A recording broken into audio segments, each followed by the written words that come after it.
이제는 헤지 펀드들이 원래 주식을 하잖아요. 근데 우리가 스포츠 베팅 시장에 한번 뛰어들어 보자. 왜냐면 개인들이 스포츠 베팅을 너무 못하고 승률이 낮기 때문에 우리가 가서 이 퀀트를 도입해서 좀 계량적으로 분석해서 해보면은 잘할 수 있다 라고 해서 미국의 기라성 같은 헤지 펀드들도 지금 뛰어드는 시장이 됐을 정도로 굉장히 커지는데, 그래서 점점 이렇게 빠른 소비, 빠른 시간 안에 도파민을 최대한 분출할 수 있는 레저 거리들이 더 진화하고 있기 때문에 거기에 딱 알맞춤된 이 레저가 바로 스포츠 베팅입니다. 대표적으로 이제 드래프트 킹스라는 종목이 있고요. 이건 이제 캐시우드가 과거부터 계속해서 밀고 있는 종목입니다.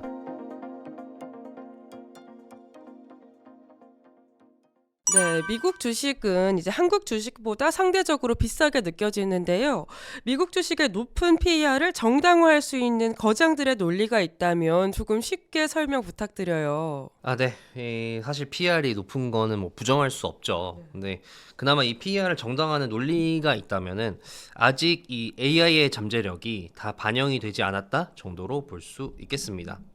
우리가 AI 이전에도 여러 기술 혁신들이 있었잖아요. 뭐 이제 8, 90년대에 이 메인프레임이라고, 지금은 이제 이런 PC를 쓰지만 그때 당시에는 뭐 사람보다 더 큰 게 컴퓨터의 표준이었거든요. 그래서 기업만 쓰는 컴퓨터가 나왔고, 그러니까 최초의 컴퓨터의 발명이라고 보면 되겠죠. 그 다음이 이제 요거를 작게 만들어서 이제 개인들도 다 PC를 쓸 수 있게 하는 PC 혁명이 있었고, 그 다음에 이제 인터넷 혁명이 있었죠. 그리고 뭐 그 뒤에 이제 우리 모바일 스마트폰도 나오고 이제 클라우드라는 것도 나오고 하면서 여러 기술혁명이 있었는데, 이 기술혁명의 특징이 이전의 기술혁명을 토대로 더 크게 성장한다는 겁니다. 그러니까 앞서 말씀드렸듯이 메인프레임이라는 컴퓨터의 원초적인 아키타입이 있고 나서 그거를 소형화해서 PC를 만들었고, 인터넷도 결국에 우리 모두가 컴퓨터를 쓸 수 있게 되니까 그거에 기반해서 생긴 거잖아요. 모바일도 마찬가지고 클라우드도 마찬가지고. 그래서 이 AI 역시도 이전에 있던 기술혁명들이 다 토대가 돼서 만들어지는 건데, 이 특징이 기술혁명은 이전에 있던 기술혁명을 토대로 만들어지기 때문에 훨씬 더 그 크기가 커집니다. 그래서 AI는 우리가 지금까지 겪었던 뭐 인터넷이라든지 PC라든지 이런 거보다도 훨씬 더 큰 혁명이 될 거라는 건데, 근데 이런 잠재력에 비춰봤을 때 아직 가격에 반영이 안 됐다는 거죠. 이 그래프는 뭐냐면요, 1800년도부터 2024년까지 우리가 각 시대마다 주요 테마가 있잖아요. 그 주요 테마가 미국 주식에서 몇 퍼센트를 차지하는지, 비중이 몇 퍼센트 되는지를 본 겁니다. 예를 들어서 이 지금 파란색으로 표시해 놓은 부분이 1800년도 이제 중반이거든요. 이때 이제 철도 혁명이 있었습니다. 미국에서 철도가 깔리고 이 운송 수단이 이제 획기적으로 변혁하는 시기가 있었는데, 이 철도 혁명 당시에 철도 관련 주식이 미국 주식에서 차지하는 비중이 대략 한 70% 정도 됐습니다. 근데 지금은 이 AI를 비롯한 그 나머지 기술주들이 미국 이 S&P 500에서 차지하는 비중이 50%가 조금 넘기 때문에 이 잠재력을 봤을 때는 원래 한 철도 수준까지 가야 되는데 뭐 70% 80% 가야 되는데 거기까지 안 갔기 때문에 아직 잠재력이 다 반영이 안 됐다. 그렇기 때문에 PER만 보면 비싸지만 이 AI의 잠재력을 본다면은 그렇게 비싸다고는 볼 수 없다라는 게 이 논리라고 볼 수 있겠습니다. 그리고 이제 피터 린치는 실생활에서 템베거를 찾으라고 말했는데 2026년 현재 미국인들의 소비 패턴 변화에서 찾을 수 있는 투자 기회 뭐가 있을까요? 네, 개인적으로 뭐 여러 가지가 있겠습니다만 저는 스포츠 베팅을 좀 생각이 나는데요. 스포츠 베팅 시장이 2018년도부터 2013년까지 2650%가 성장했습니다. 그러니까 지금 올해는 이제 2023년까지가 기준이니까 올해는 뭐 더 크게 성장했겠죠. 지금 미국에서는 특히 이제 이 성인들 사이에서는 거의 뭐 새로운 오락거리로 이 자리를 잡았습니다. 이 시장이 너무나 커지다 보니까 이제는 헤지 펀드들이 원래 주식을 하잖아요. 근데 우리가 스포츠 베팅 시장에 한번 뛰어들어 보자. 왜냐면 개인들이 스포츠 베팅을 너무 못하고 승률이 낮기 때문에 우리가 가서 이 퀀트를 도입해서 좀 계량적으로 분석해서 해보면은 잘할 수 있다라고 해서 미국의 기라성 같은 헤지 펀드들도 지금 뛰어드는 시장이 됐을 정도로 굉장히 커지는데, 근데 이 스포츠 베팅이 이렇게 크게 성장한 이유는 저는 개인적으로 도파민을 자극하는 이 시스템 때문이 아닐까 생각하는데요. 우리가 생각해 보시면은 우리가 주로 쓰는 이제 소셜 네트워크, SNS라든지 이런 것들이 이 집중력 스팬이라고 하죠. 우리가 딱 집중할 수 있는 이 어텐션 스팬이 굉장히 짧습니다. 인스타도 릴스 굉장히 짧고 유튜브도 이제 쇼츠가 대세잖아요. 하다못해서 이제 쇼츠도 이제 넘겨서 봐요, 사람들이. 이 스크롤로 넘겨가지고. 그래서 점점 이렇게 빠른 소비, 빠른 시간 안에 도파민을 최대한 분출할 수 있는 그런 유흥거리로 전반적인 우리 둘러싼 이 레저거리들이 더 진화하고 있기 때문에 거기에 딱 알맞춤된 이 레저가 바로 스포츠 베팅입니다. 그래서 스포츠 베팅이 이렇게 뜨는 거고, 그래서 관련해서 이 스포츠 베팅은 지금 이 트렌드 도파민을 짧은 시간에 자극하는 이런 트렌드에 너무나도 알만한 산업이기 때문에 여기에 좀 기회가 있지 않을까 생각이 됩니다. 아, 그럼 관련된 종목으로 좀 눈여겨보는 거 있으실까요? 대표적으로 이제 드래프트 킹스라는 종목이 있고요. 요건 이제 이 돈나무 언니로 유명하죠. 네. 캐시우드가 과거부터 계속해서 밀고 있는 종목입니다. 그래서 드래프트 킹스가 뭐 대표적인 종목이라고 볼 수 있겠습니다. 그럼 이제 대표님이 이제 연구하신 거장들 중에 지금 같은 AI 대전환기에 가장 탁월한 성과를 냈을 것 같은 인물이 있다면 누가 있을까요? 저는 개인적으로 두 가지 타입이 가장 이 수익률이 좋을 거라고 생각이 되는데, 우선 첫 번째는 트레이더 타입입니다. 이 전설의 트레이더죠. 30년 동안 한 번도 손실을 본 적이 없고 연평균 30% 수익률을 기록한 드러켄 밀러.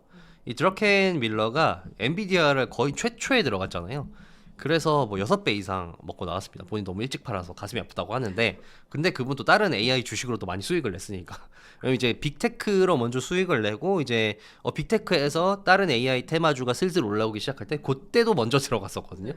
그래서 이런 식으로 장의 흐름을 빨리빨리 파악하는 트레이더들이 우선 수익률이 굉장히 좋고, 그다음에 두 번째는 오히려 반대로 굉장히 10년, 20년 장기 투자하는 스타일입니다. 론 바론 같은 분이라고 볼 수 있는데, 론 바론은 좀 생소한 분이겠습니다만 일론 머스크의 멘토입니다. 멘토 같은 역할이고, 테슬라를 2014년에 투자해서 테슬라 평단이 한 자릿수예요. 네, 한 10달러인가 그 정도 될 거예요. 10달러, 9달러 정도 될 겁니다. 그래서 굉장히 이렇게 이 기업의 초창기에 들어가서, 우리가 장기 투자하면 5년 보유했다 뭐 이러잖아요. 이 사람은 5년, 10년 이런 게 아니라 20년, 30년씩 가져갑니다. 그래서 앞서 말씀드렸듯이 AI의 잠재력이 아직 다 주가에 반영이 안 됐다고 본다면, 잠재력이 훨씬 더 무궁무진하다고 본다면은, 그 잠재력을 우리가 다 볼 수 있을 때까지 이 장기 보유할 수 있는 그런 거장들이 또 수익률이 굉장히 좋을 것이다. 저는 이렇게 보고 있습니다. 아, 그럼 개인 투자자분들은 이 트레이더 타입과 장기 투자 타입 둘 중에 뭘 골라서 가는 게 그나마 조금 편안하게 갈 수 있을까요? 우선 뭐 저는 투자는 개인 스타일에 따라 다르다고 생각하는데요. 트레이딩을 잘하시는 분도 있고 뭐 장기 투자를 잘하시는 분도 있는데, 근데 일반적으로 봤을 때는 이 마켓 타이밍을 제한된 트레이딩보다는 장기 투자가 좀 더 개인한테는 잘 맞죠. 더 어울리고. 특히 장기 투자 같은 경우는 좀 더 이 유리한 부분이, 우리가 이제 13F라고 분기마다 이 보고서가 나오잖아요. 근데 그게 시차가 있기 때문에 트레이더들은 그게 잘 안 맞습니다. 이 보고서가 이미 나왔을 때 그 보고서에 있던 종목 이미 팔아버렸을 수도 있고 새로운 종목 샀을 수도 있는데, 장기 투자하시는 분들은 그 종목이 확신이 있으면은 그 종목이 그냥 그대로 가기 때문에 우리가 어느 정도 보고 좀 참고할 수 있는 장점도 있기 때문에 장기 투자가 좀 더 맞지 않을까 생각이 됩니다. 경제적 해자를 강조하신 걸로 알고 있습니다. 현재 테슬라를 보면 그 해자가 더 두터워졌다고 보시나요? 테슬라 같은 경우는 저도 그렇고 전문가들이나 거장의 평가를 보면은 경제적 해자가 이제 완성되는 그 시기, 더 공고해지는 그 변곡점에 와 있다라고 볼 수 있겠습니다. 그러니까 이제 우선 테슬라가 자동차 회사잖아요. 전기차 같은 경우에는 전기차를 팔아서 수익을 내는 기업이 지구상에 두 회사밖에 없습니다. 테슬라랑 BYD밖에 없습니다. 나머지 회사들은 전기차를 팔긴 하는데 손해가 나거든요. 다른 내연기관차를 팔아서 그 손해를 메꾸는 거지. 그래서 이미 전기차 쪽에서는 이 전기차를 팔아서 수익을 보는 유의한 기업이라고 봤을 때 어느 정도 경제적 해자가 완성됐다고 볼 수 있고, 이제 여기서 더 나가려면은 이제 새로운 비즈니스 모델이 필요한데, 여기서 주목하고 있는 게 이제 로보택시와 옵티머스입니다. 그래서 로보택시 같은 경우는 우리가 기존의 자동차 산업이, 이 투자자들이 자동차 산업을 그렇게 안 좋아하는 이유 중에 하나가, 자동차는 팔면 끝이잖아요. 한 대 열심히 만들어서 돈 많이 들여서 팔면 끝인데, 테슬라는 로보택시로 하면은 자동차를 구독 서비스처럼 만들 수 있습니다. 자동차 한 대에서 계속해서 수익을 좀 발생할 수 있는데, 이거를 어느 정도 이제 정량화해서 설명해 주신 이 분이 있는데, 바로 앞서 말한 이제 론바론인데요. 그분의 설명에 따르면은 지금 테슬라가 차 한 대를 팔아서 $7,000 정도를 벌거든요. 근데 이거를 차를 팔지 않고 로보택시로 굴리게 되면은 연간 한 3만에서 5만 달러 정도 수익이 추정된다고 합니다. 왜냐면 이제 이 보통 돌아다니는 택시를 기준으로 해서 이걸 잡은 건데 보통 택시만큼 수익이 난다고 하면 3만에서 5만 달러 수익이 나는데 지금 테슬라가 한 100만 대 정도 생산하거든요. 근데 100만 대를 로보택시로 굴린다면은 한 300에서 500억 달러 수입이 발생하거든요. 근데 이거를 앞서 말씀드렸듯이 그냥 7천 달러 정도 남기고 팔면은 그냥 70억 달러 버는 걸로 끝납니다. 근데 로보택시로 굴리면은 300에서 500억 달러, 그러니까 이윤이 거의 뭐 5-6배 수준으로 뛰기 때문에 이제는 뭐 다른 자동차 업체랑 비교 불가능한 수준으로 가는 거죠. 그리고 또 이제 옵티머스라는 또 새로운 아직은 미지의 분야가 또 있고, 일단은 로보택시 사업이 어떻게 되느냐, 그 다음에 옵티머스가 구체적으로 로봇 산업이 피지컬 A라는 게 어떤 이 모습으로 빚어지고 거기서 테슬라가 어떤 지위를 차지하느냐에 따라서 테슬라의 경제적 지위가 정말 더 공고해지느냐, 아니면 그냥 좀 괜찮은 자동차 업체로 남느냐라고 볼 수 있겠습니다. 그리고 또 최근에는 중소형주 투자를 고민하시는 분들도 많습니다. 거장들의 안전마진 개념을 중소형주에는 어떻게 적용하면 좋을까요? 중소형주 안전마진 같은 경우는 우리가 보통 안전마진을 생각하면은 이제 주가와 적정 가치 사이의 갭이잖아요. 그래서 그거를 계량적으로 구하는 게 중요하다고 생각하시는 분들이 있거든요. 사실 뭐 업계에서도 기관들도 대략 한 20% 정도 안전마진을 두려고 하고 있고, 근데 우리가 안전마진 하면은 빼놓을 수 없는 사람이 있습니다. 세스 클라만이라고 안전마진이란 책을 쓴 사람이죠. 근데 그 사람이 말하기를 안전마진에 있어서 중요한 거는 숫자가 아니다, 몇 퍼센트 안전마진을 구하는 게 아니라 하방 리스크를 얼마나 잘 버틸 수 있는지 그거를 중시하는 거다. 만약에 이 주식이 있는데, 그러니까 어떤 주식이 지금 주가가 100달러다. 근데 이 주식에 어떤 리스크가 있고 이 리스크가 발생했을 때 지금 100달러 주가에 어떤 영향을 줄 것이냐, 요게 중요하다고 봤거든요. 그래서 중소형주 투자를 하실 때 그 기업의 하방 리스크를 보는 게 저는 더 중요하다고 봅니다. 그러니까 제가 아마존을 예로 들면은 아마존이 닷컴 버블 이후에 고점 대비해서 90%까지 빠졌거든요. 네. 한 92% 빠졌습니다. 근데 그 당시에 우리가 92% 빠진 아마존에 대해서 이 아마존이 앞으로 AWS라는 클라우드 사업도 할 거고, 그리고 세계 최대의 이커머스 기업이 될 거기 때문에 유망하다라고 밸류에이션 한 사람은 지구상에 없었습니다. 그때 AWS를 할 거라고 생각한 사람 아무도 없었죠. 그럼에도 아마존이 그렇게 성장할 수 있었던 이유는 위대한 기업은 우리 예상을 뛰어넘거든요. 그러니까 우리가 예측할 수가 없습니다. 왜냐면 우리가 예측하게 된다면은 그거는 이미 다 주가에 반영이 됐기 때문에 정말 10배거 이상 갈 종목들은 우리의 예상을 뛰어넘어서 성장하는 종목들이거든요. 그렇기 때문에 이 기업은 위대한 기업이라서 내가 어디까지 성장할지 예상 못한다고 치면은 반대로 이 하방만 단단하면은, 그러니까 망할 이유만 없으면은 앞으로 잘 성장해 나가겠지가 될 수 있습니다. 그래서 이 아마존도 그때 이제 고점 대비 90% 빠졌으니까 그걸 봤을 때 아마존 여기서 부채가 심한 것도 아니고 비즈니스가 타격받은 것도 아니고 망할 이유는 없는데, 그러면 망할 일은 없고, 이 아마존이라는 사업을 봤을 때 뭐 제프 베조스가 정말 뛰어난 이 경영자고 비전이 있으니까 잘 성장해 나가겠구나 라는 식으로 접근하면은 이제 좋은 안전해자를 적용하는 좋은 투자가 될 수 있다라고 생각이 됩니다. 근데 그게 참 어려운 것 같아요. 하방이 단단해도 그 하방에서만 계속 머무를 수도 있는 네, 거잖아요. 맞습니다. 그래서 대표님만의 약간 고르는 기준 같은 게 있을까요? 그래서 저는 제 개인적인 일화를 말씀드리자면, 제가 팔란티어를 2022년에 샀습니다. 그때 팔란티어가 8달러인가 9달러였거든요. 근데 원래 이제 팔란티어는 제가 눈여겨보던 기업이었습니다. 제가 AI 스타트업을 했기 때문에 AI에 관심이 많았고, 그래서 팔란티어가 굉장히 독특한 포지션을 구축하고 있다라고 해서 들어갔는데, 근데 그때 제가 이 들어간 요인 중에 하나가 경영진과 기업 문화였습니다. 그러니까 알렉스 카프에 대해서 제가 리서치를 꽤 많이 했었거든요. 티서리님이 알고 있었던 사람이고, 그러니까 이런 경영진이면은 상당히 비전이 있고, 그러니까 비전이 있는 사람이 이제 이 기업을 크게 성장시킬 수 있거든요. 그러니까 이 비전이 있기 때문에 이 기업의 성장 목표치가 굉장히 크고, 그리고 글래스도어라고 우리나라로 치면 약간 미국판 잡코리아 같은 데가 있습니다. 그러니까 이제 현직자들의 기업 평가를 볼 수 있는데 거기서 기업 평가가 굉장히 좋은 거예요. 그러니까 제 기억에 남았던 기업 평가 코멘트가 실리콘밸리와 이 회사를 비교하면은 실리콘밸리는 그러니까 장난감 기차 가지고 노는 수준이고 이 팔란티어는 정말 우리가 움직이는 복잡한 기차를 만드는 수준이다라는 얘기가 있었기 때문에 기술력으로도 혜자가 있고 또 정부 계약도 이게 정부 계약이 따내기 힘들고 마진을 많이 만들기 쉽진 않지만 그래도 한번 계약하면 공고하게 유지된다는 특징이 있거든요. 그래서 계약도 이제 안정적으로 나오는 매출도 있고 이런 거를 감안했을 때 8에서 9달러? PSR 그 당시에 10배? 이건 너무 싼데? 라고 해서 들어가던 일화가 있습니다. 그러니까 이제 앞으로 머물지 않고 올라갈 이 모멘텀을 보려면은 말씀드린 대로 이 기업 이 운영진의 비전이 중요하다. 그래서 우리가 보통 밸류에이션 하면은 이 재무제표만 들어보시는 분들이 많은데 그 기업 경영진이 어떤 생각을 가지고 있고 어떤 히스토리가 있는지 리서치하는 것도 저는 굉장히 중요하다고 생각이 됩니다. 그리고 이제 성장주 투자의 대가 필립 피셔의 시각으로 볼 때 현재 실리콘밸리에서 가장 혁신적인 변화를 일으키는 기업 어디라고 보시나요? 이게 참 안타까운 얘기인데요. 네. 가장 혁신적인 기업은 상장을 안 했습니다. 왜냐하면 이제 이 앞서 이제 피터 린치 말씀하셨잖아요. 네. 피터 린치가 정말 작년에 오랜만에 카메라 앞에서 등장해서 한 얘기가 있거든요.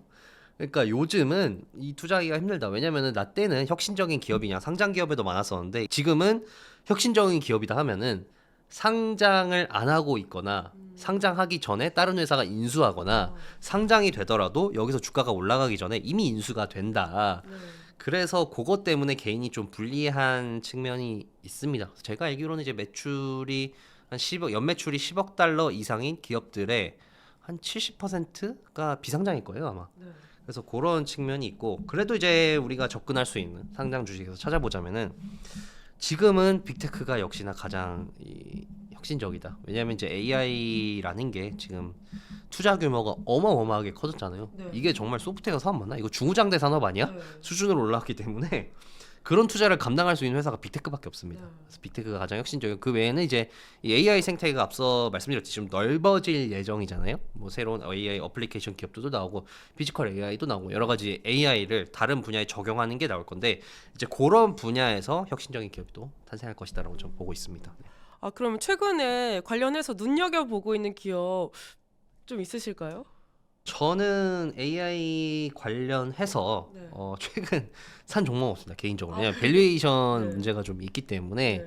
저는 너무 혁신적인 기업이더라도 가격이 마음에 안 들면 안 사는 특징이 있고요. 이건 좀 다른 얘기인데 오히려 그래서 저는 사람들이 안 보는 좀 그런 기업에 눈독을 들이고 있습니다. 예를 들어서 이 게임즈 워크숍이라는 네. 기업이 있는데요. 그 기업이 뭐냐면요. 워해머라고 보드 게임 비슷한 걸 만드는 기업입니다. 네. 사실 보드 게임은 아니고 이제 이 워게임이라고 우리가 주사위 이 과거에 장교들이 이제 전쟁 전에 시뮬레이션을 할 때 막 모형 세워놓고 했잖아요. 네. 이제 그거를 적용해서 만든 회사인데 80년대부터 이제 본인이 이 워해머라는 IP를 만들어가지고 쭉 사업을 하고 있어요. 근데 그 회사가 하는 게 그냥 프라모델 만들어서 이 게임을 파는 거거든요. 근데 이게 프라모델이 그냥 이 플라스틱이에요. 네. 근데 그거를 플라스틱 쪼가리를 7만 원, 8만 원에 팝니다. 그리고 그것도 다 플라스틱을 사서 도색을 해야 되거든요. 그 도색도 본인이 이제 지정하는 색을 다 특허를 내버려가지고 자기가 특허낸 색을 물감으로 만들어서 이 회사의 물감을 사야지 이걸 또 도색을 할 수 있습니다.